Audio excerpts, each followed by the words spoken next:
Hello Zimbabweans, hope I find you well. Today I'm going to be discussing a new topic, the order of Cardinal politics. Yes, that's my today's topic. Remember, Zimbabwe is a Christian country. As a Christian country, we subscribe to Christian norms and values as recognized the world over in our Christian cosmos. So the world over, as regards to Christian cosmos, does not recognize academic constitutions as drafted by constitutional lawyers.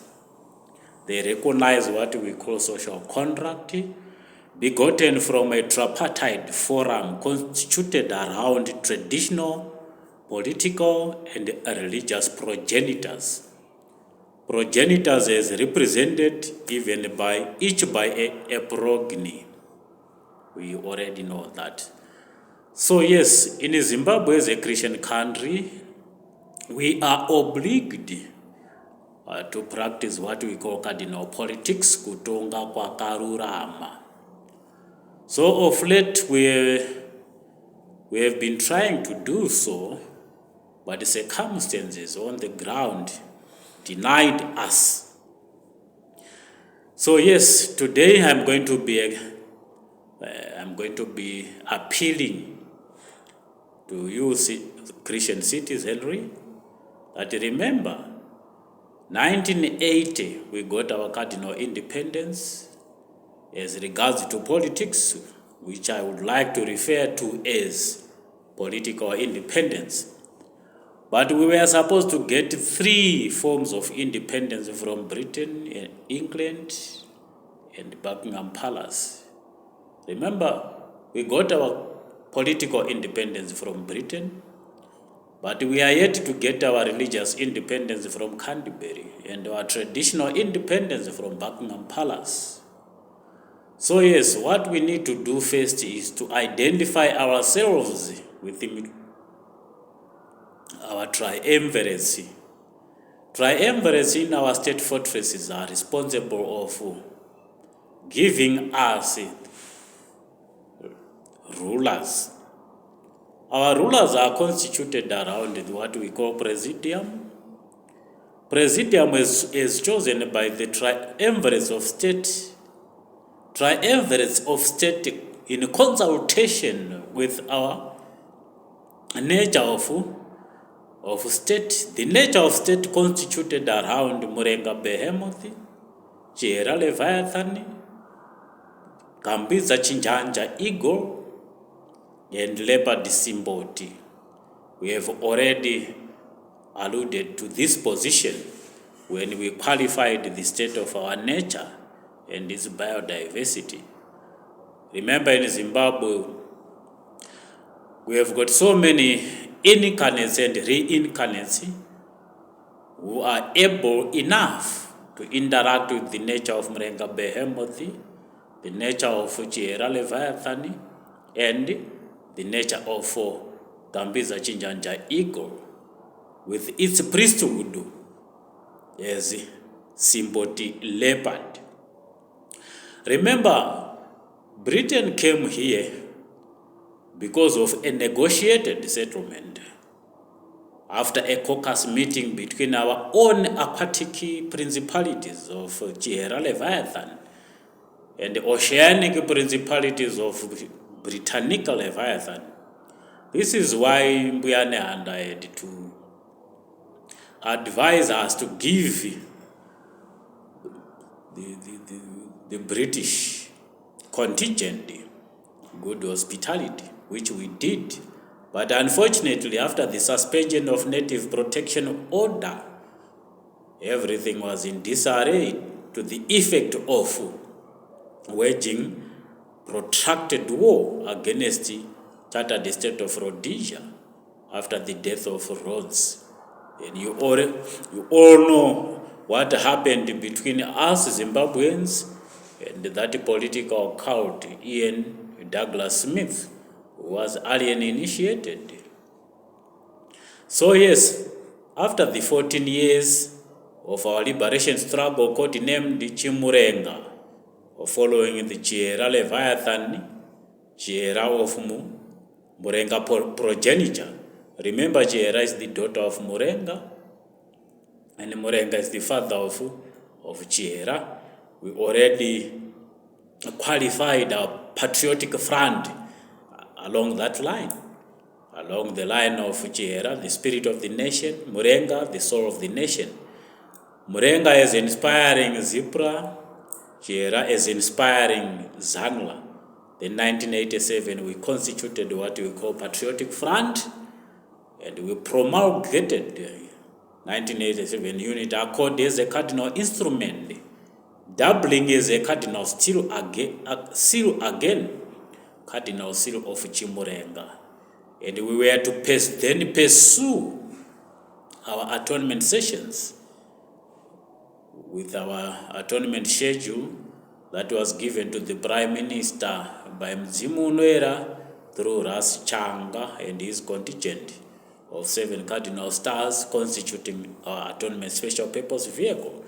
So yes, 1987, our Prime Minister, Comrade Robert Gabriel Mugabe, was given atonement schedule that was to start 1980 and was to run for 7 weeks, with each atonement week constituted around 7 years. So each atonement week with these 7 years from 1980 to around 2030, we were expected to have completed atonement sessions that have something to do with Zimbabwe. Then from 2030 as our cardinal cutoff time, we were then supposed to venture into, or we are expected to venture into the Christian cosmos. Then from 2040 around there to 2050, we are expected to be now in the Christian cosmos, atoning for our celestial faculties before the advent of rapture, which is going to be starting anytime soon, because our rapture is going to be coming in sequence as prophesied. So yes, talking about our atonement weeks, we have got 5 weeks running from 1980 to 2030. 2030 demands that by then we will be well versed with cardinal politics of Christian countries of Jesuit states. Remember, we are a Jesuit state and a Christian country. As a Jesuit state, we signed for a Jesuit treaty signed by Chief Gambane Gomo and St. Ignatius of Loyola Envoy, led by Juan Father Gonzalo das Rivera. Then as a Christian country, you all know what happened in Johane Masowe. Johane Masowe, starting with our Johanic priesthood concession, the New Testament Treaty of 1932, after a sequence of cardinal events from 1917 with the Senator Momberume, 1924 the Senator Mutendi, 1931 with the Senator Mugodi, then in 1932 with the Senator Peter Masenza.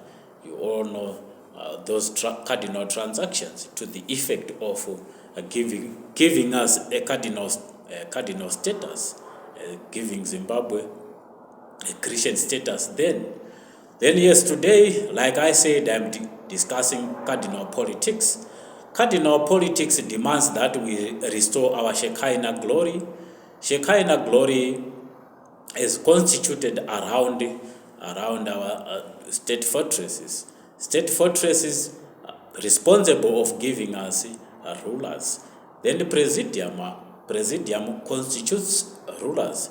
Then as presidium is constituted around state triumvirates, presidium is then mandated by state triumvirates to inaugurate leaders chosen by us, give the public, after amassing a sufficient public mandate, each member of parliament would present them himself to the political matron, to the rank of vice president. You already know our political matron with Chimborenga credentials will then take members of parliament to the presidium at the State House. State House that complements Zimbabwe House of Shekinah Motherhood. Zimbabwe House of Shekinah Motherhood with our First Lady of State, and Zimbabwe House of Shekinah Fatherhood with our Head of State. Head of State now doubling as Head of State and Government before winning the government, giving it administrative independence. Administrative independence working together with our Zimbabwe House of Shekinah Motherhood dynamics. Kureva kuti mai ndo vanenge vachirayira vana, murayiro ndevaamai, mutemo ndevababa. Murayiro waamai ndio unorayira vana zvinodiwa kuitwa pakuti nyika ibudirire. Mutemo wababa ndio unenge uchitonga, panenge paresviwa baba ndio vanotonga, panenge pachida ruzivo mai ndio denhe reruzivo through machembere enyika yatinoti Shekinah Motherhood dynamics.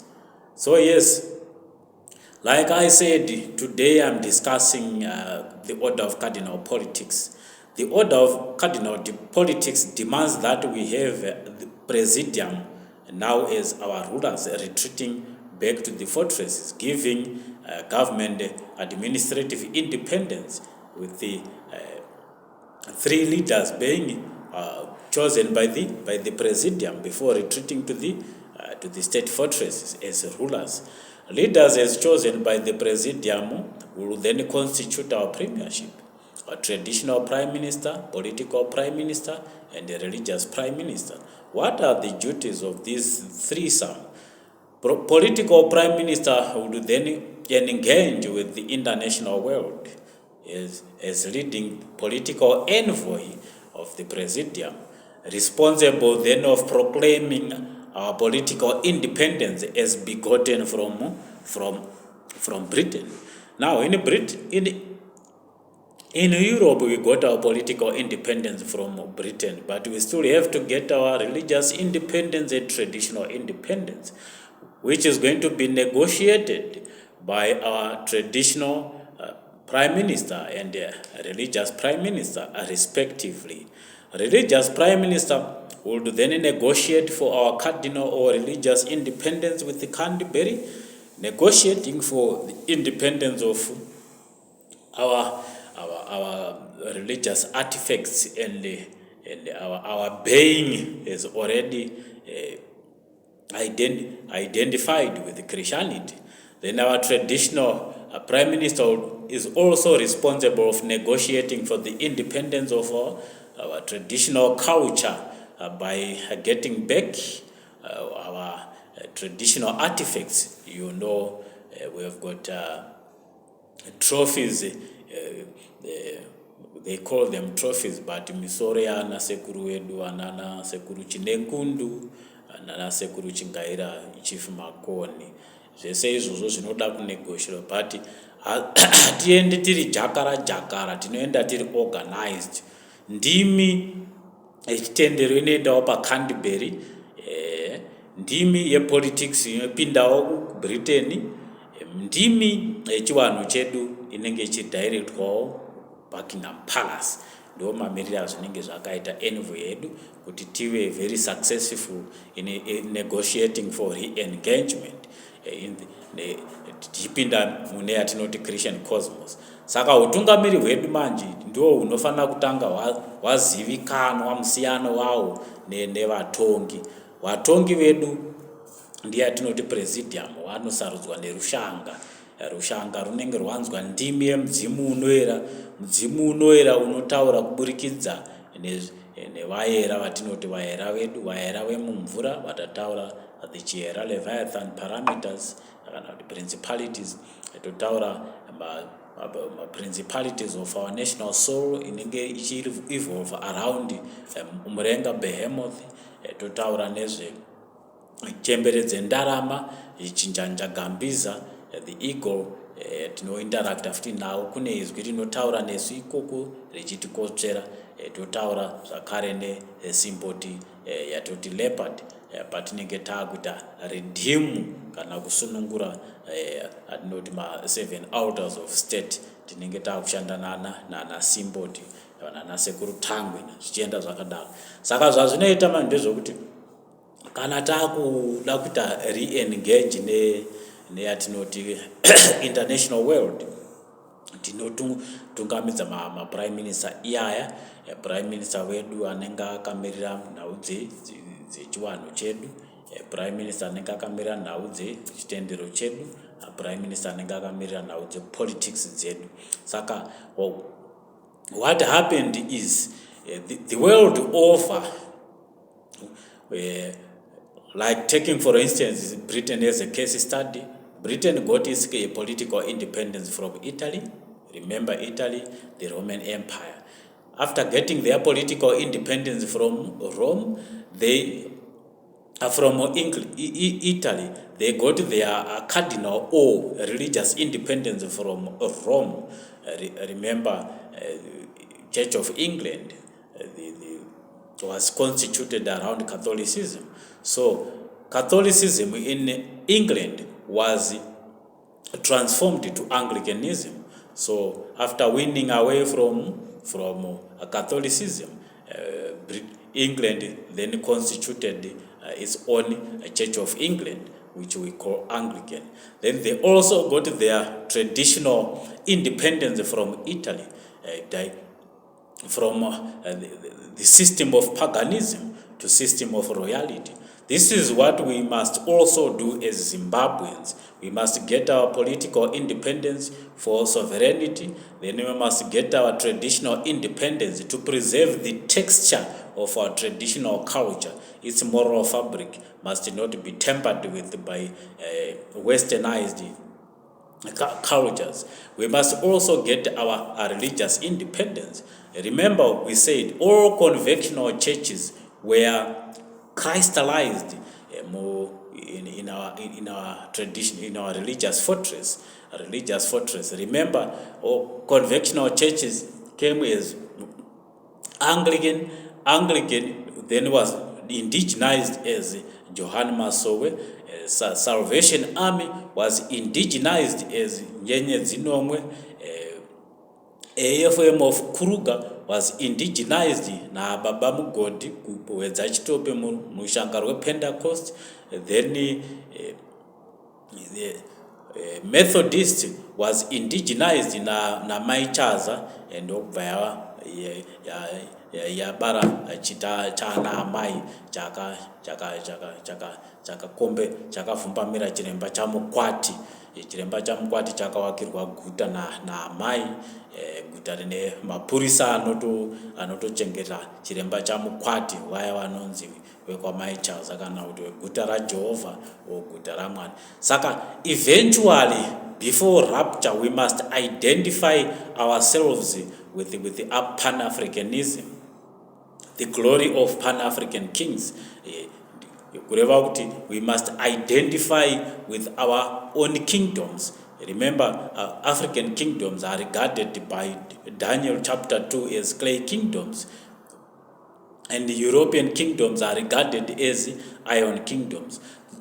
But we coexist before a rapture as such. So we are advocating for our cardinal identity as regards to political identity, identifying with our own politics derived from our own social contract, which is pre-1890.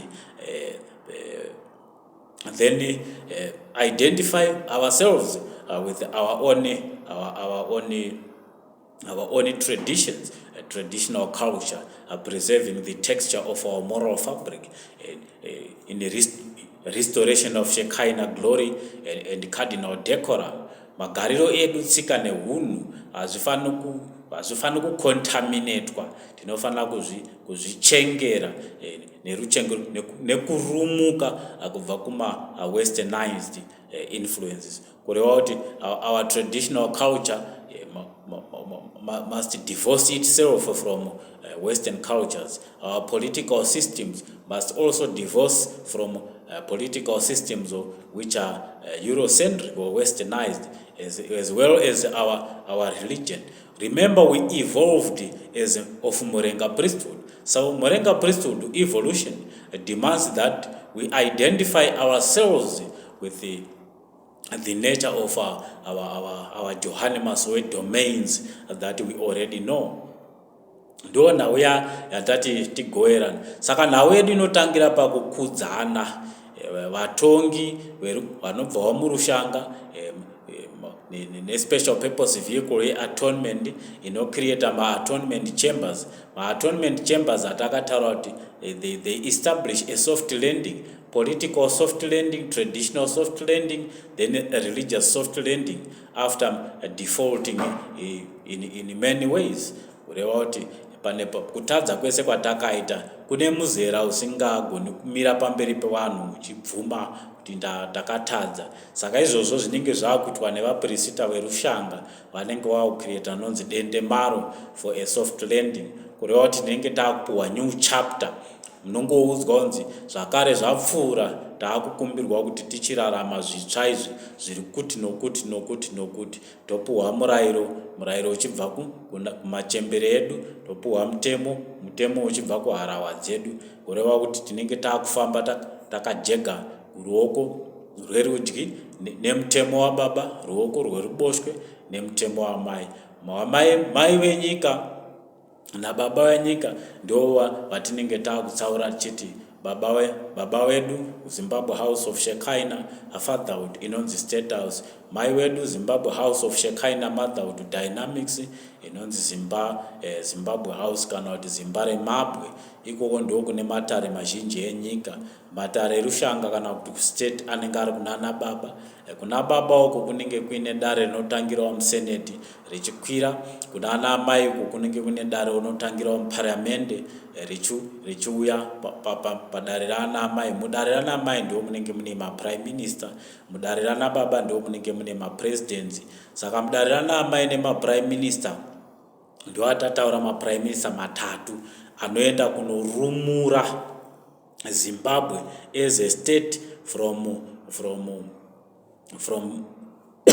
Britain, Zimbabwe as a kingdom from Buckingham Palace, and Zimbabwe as a country from Canterbury. Zvese izvozvo zvinenge zvichiitwa envoy inogadzwa napresident inenge iri well represented ine mitumbi mitatu yedu. Tichinegotiata magariro edu, politics dzedu, tichinegotiata for unhu hwedu, religion yedu, tichinegotiata for tsika dzedu yatinoti chiwanhu chedu, kureva kuti tinenge padanho rekupreserve our moral, the texture of our moral fabric, nekuita proclaim yatinoti our own cardinal decorum, traditional decorum political decorum. Ndo mamirira zvinenge zvaka. Saka ndo kutonga kwakarurama kwatu panguva ino nhau yedu yayekutsokodzera, nokuti prime minister wedu 1980 akapuhwa schedule nedare rakabva murushanga kuti zvamakanzikana mawana nyika ichi maane kuzvitonga kuzere, munouya kurushanga tokupai zvamunofanira kuita mukunatsa nyika yenyu yatinoti atonement. Saka tapohwa atonement 7 atonement weeks dzakati kanzi 5 idzi ndedzemuno muZimbabwe kubva 1980 kusvika 1987 tichiita atone for Zimbabwe as a country. From 1990 to 1997 tichiita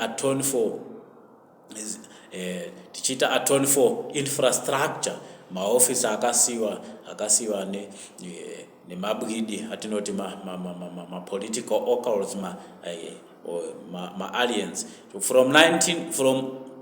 From 2000 to 2007 takanzi atoning for our land, panenge paburuka mbiya yekunatsa ivhu nekuita land reforms zviri maringe nemudzimu unoera. Kubva ipapo kuenda pa 2000 around 2010, from 2010 to 2017 ndo patinenge takuita align zvatakuita izvi manje zvokuti muzive kuti dare rapresident nderevatongi havazi vatungamiri.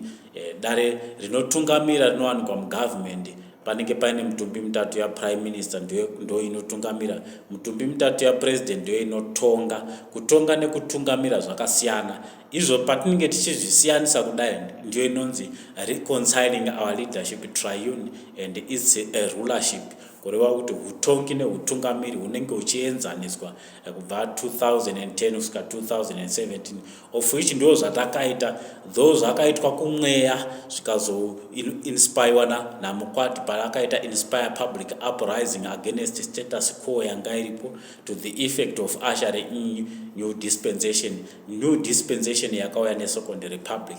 Saka hazvigumire pasecond republic, tinopinda muthird and final republic.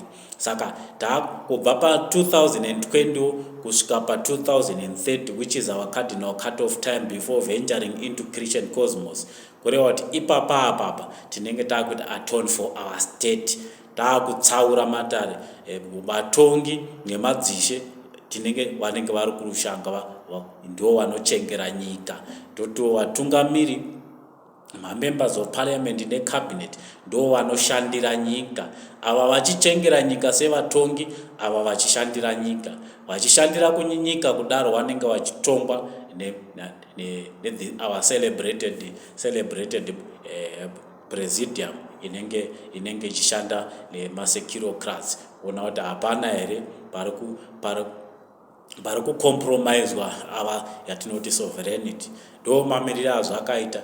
And tatandara zvakwana vadikani panhau yangu the order of cardinal politics, kureva kuti president semutongi, prime minister semutungamiri, cabinet sevashandiri, public servants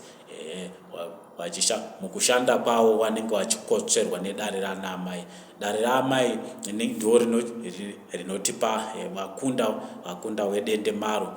Dare rana baba rinotipa vakomana verushanga. Vakomana verushanga nevakunda wedende maro. Vakunda wedende maro wedu tine mukunda mukotsveri anenga ari mwenga wenyika ndigambiza chinjanja. Tine mukunda muchengeri wezambara rinotipinza musikiro rematare ndichihera. Nemukunda anochengera independence yedu ndi anonzi Masowe. Zvese zviri mupublic domain, but zvinofanira kuiswa kuconcentratwa kana kuti kuimpactwa kuti zvinge zvichibatika zvichitaurika pandimi imwe chete saizvozvi. Ndo mhaka tichizviisa pamaplatforms iyaya amunotandara musina anokuvhundutsirai, nekuti kupinda padare remapoliticians hakuzi nyore kunotaura navo nekuti vanoti tinoziva zvese. But like I said, Christian cosmos does not recognize academic constitutions as written by constitutional law graduates. Vaya vakaendeswa naMugabe kuuniversity ndo vakazouya vachitayo takunyorawo constitution yedu, vasingazoti constitution ivo vanonyora mudzimu unoera uchitaura. Hakuna muZimbabwe muno hatise pfungwa dzedu pazvese, tinobvunzira tinai constitution ye1979 yakanyorwa nemadzishe vanai yakanga iri well represented. But zvakaitika ndezvokuti 1980 takanga tine mastatesmen ega. Saka mastatesmen akazogoverana manje kuti umwe woitwa prime minister, the comrade Robert Gabriel Mugabe, though he was a statesman, akareduced ndobva aitwa prime minister, vaiswa muoffice of prime minister.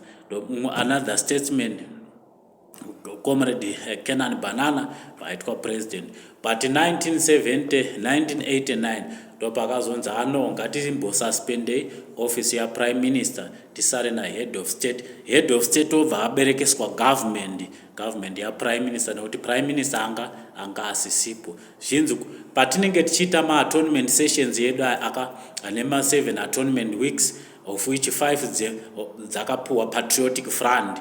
Patriotic front iri in custody of ZANU-PF. ZANU-PF is not a patriotic front, but it was constituted around ZANLA.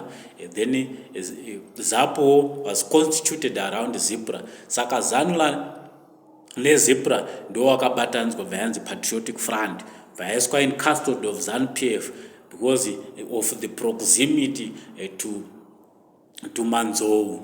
Kureva kuti dare rakatungamira nhau dzehondo yechimurenga rakanga ndo nerushanga rwakanzi ZANU-PF muri padhuze. Saka ZANU-PF yakabva yanzi ndimi custodian this patriotic front, yobva wapuwa ma-depictions ekushandisa muma-atonement weeks, vachitora from each depiction kuona kuti this depiction ine ma-cardinal connotations up, woshandisa izvozvo along the way mu 5 atonement weeks zakanzi from 1980 to 2030. Saka for every 7 years the 1 week of atonement tobva taita 3 years dzekukumikidza, kureva kuti from 1980 to 1987 tapedza ipapo takabva takumikidza 1988 na 1989 1990 1991 vatatanga imwe atonement session. Saka ma 5 weeks ese akapuwa ZANU-PF anopera gore ra 2030. That's why those who are in the know of this schedule vari kuti president wedu ari pa comrade Mnangagwa is the last atonement convener wechimurenga, kuti hakuchina umwe achapinda achizoita futi nhau dzema-atonement sessions. Kureva kuti ndopa pachikumbirwa kuti vasiye vangopushe through to our cardinal cut-off time ya 2030, nokuti hapasisina nguva yakuti umwe achazouya achiita chimurenga atonement sessions izvi. 5 weeks zedu dzatakapuwa dzeZimbabwe dziri kupera gore ra 2030 atakati cardinal cut-off time. Tichibva ipapo takupinda inonzi Christian cosmos, atoning for yatinoti Christian church. From atoning for the Christian church tobva tapinda atoning for the tabernacle, yatinoti ma-celestial bodies. Izvozvo izvo ndezve zviri global global staples, but zvine chekuita nesu izvo from 1980 to 2030 ndo zviri kunzi ibasa reZANU-PF ne-atonement schedule yayakapuwa these 5 weeks, which each week ine 7 years.